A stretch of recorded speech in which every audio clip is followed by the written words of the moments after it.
Hello, welcome back to our studio here at COP29. My name is Anastasia Lavrin and we have a very special guest. Joining me now is Rita Matias, Member of Parliament of Portugal.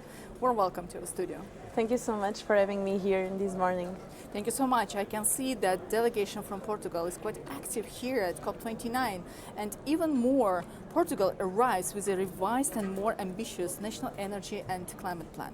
Let me start with a simple question. What do you see as the biggest opportunity for your country here at COP29? First of all, I think that even us, members of parliament or politicians, members of government, are very impressed by the way that Portugal is present here in Azerbaijan. A lot of companies, a lot of young people, NGOs. So I think that we have a common discourse and common goal to transition in this energy program. And we are very concerned with renewals, with opportunities that we have with our natural resources. But despite the political differences, we know that the goal is important. And it was very interesting to listen the first discourse saying that actually it's a gift from God to have natural resources. We don't have so many resources as Azerbaijan, but we have sun, we have wind, and this is a good opportunity for Portugal to stand up in all Europe. We can do more for Portugal and share with others. So I think that it's the main goal here in Azerbaijan, understand how can we help others, but in a certain way recognize that we are facing a lot of challenge in this mitigation fund that we are debating, and it's the main topic of the negotiation process.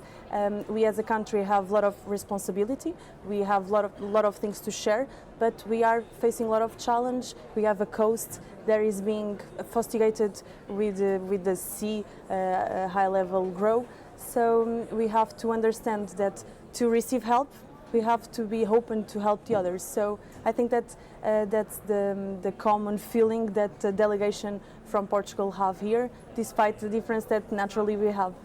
Well, you touched a very important issue, climate financing. That's a key topic for discussion here in Baku during COP29, and many developing countries are expecting more active participation and engagement of developed countries in these particular issues. So what exactly are Portugal's expectations from the final document to be achieved here at COP29 in relation to future climate financing issues? Again, and I don't want to repeat a lot, but I think that in the first discourse, the president of Azerbaijan touched in the point. He criticized the hypocrisy that we kind of have, because everyone is expecting for the others to do something, but no one is trying to do more. And in the topic of funds, we have that thing. Every country is saying that we should have a high level and high compromise, but no one is saying that, okay, let's put more money on that. Portugal shared, I think that 5 million, which is a poor contribution. We could do more, and we could do using the power that we have to produce energy. We have so many opportunities that we could share more with the others. Of course, this is not popular. If you say to the common Portuguese that you should pay more for others, probably they don't understand, they don't feel the need. But in the end, since we need help in certain points, and for example now we faced a situation in Spain, super close to us, that showed us that nature sometimes answer with strength, and you don't have how to react, and you need help, and you need solidarity. So if you want to have that solidarity, you have to understand that if you can do more, you should do more. And Portugal can do more, the West can do more. Without being dramatic, without being super ideological in the speech, and that's why I appreciate the way that the COP started. I know that could be criticized by NGOs and people that are activists on the topic, but if we think in the pragmatic way, we should be more realistic, understand that we have resources that can be used to do this change that we need, even with gas, even with fossil fuels. We need them by now to achieve the goals that we want. We want to use another sources to survive, to have energy, and to achieve them, we should use more science, more technological advancements, and not fall on the temptation to criticize everything that we are doing. Right, to use all possible means to achieve the desired goal. And let me back to the green energy transition policy of Portugal. I will bring some numbers. Portugal aims to be climate neutral by 2050 and to cover 80% of its electricity consumption with renewables by 2030. It's quite an ambitious plan, but still, as I can understand from your words, Portugal is trying to achieve the desired results as much as possible. Can you tell us about some of the key successes and challenges in this particular way? So I think that, again, the success is to have the resources. We are very lucky to be in a latitude where we have a lot of sun, a lot of wind, a lot of sea, a lot of ability to produce energy. But we are facing challenges as well. Now we are dealing with the topic of where can I put the centers to produce energy. Should I destruct forests? Should I destruct mountains? Should I destruct camps for agriculture? Of course not. So this is a challenge. How can we combine the need to have more and more ability to produce energy, but in the same way conserving and guarantee that we don't destroy our common nature, our common house. So the challenge is that we are on the regulation part, even in Parliament, doing our job to guarantee that we are doing the right thing, not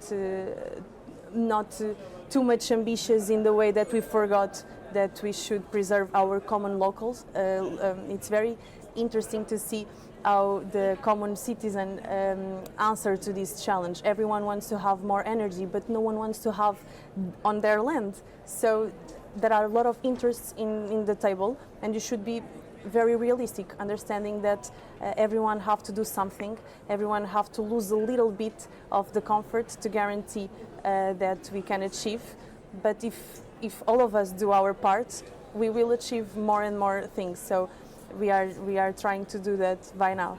I have a next question about engagement of each person in this process. It's not only about policymakers, leaders of the states, but it's also about every single person to be engaged. Therefore, my next question about sustainable tourism and youth engagement on a sample of your country, how it works there.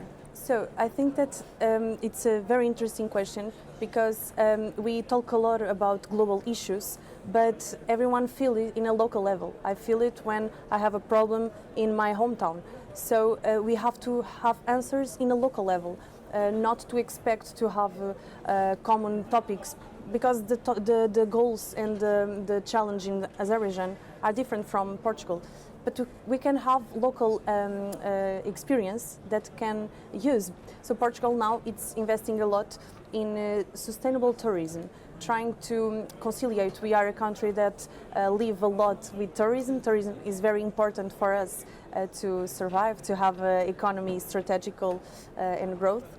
But at the same time, we have to conciliate with the sustainable, with this respect to the local characteristics, to the nature, and we are conciliating that and creating more and more projects, especially in the rural parts, especially in the parts that are being more and more isolated. People are on this exodus process, moving to big cities. So tourism is a great opportunity to continue to have our common and our ancestral village with a life, with respecting the lifestyle of the country, of the local community, and making sure that we conciliate the preservation of nature with new opportunities to grow, even in an economical way, because this don't need to be something in opposition. We can think about growing in an economical way, but at the same time having a country more green and the world more green as well. Well, Rita, thank you so much for joining our discussion today. It was a real pleasure to know more about the situation in your countries and the perspectives for bilateral cooperation between Portugal and Azerbaijan. Thank you so much. Thank you so much. Congrats for your work.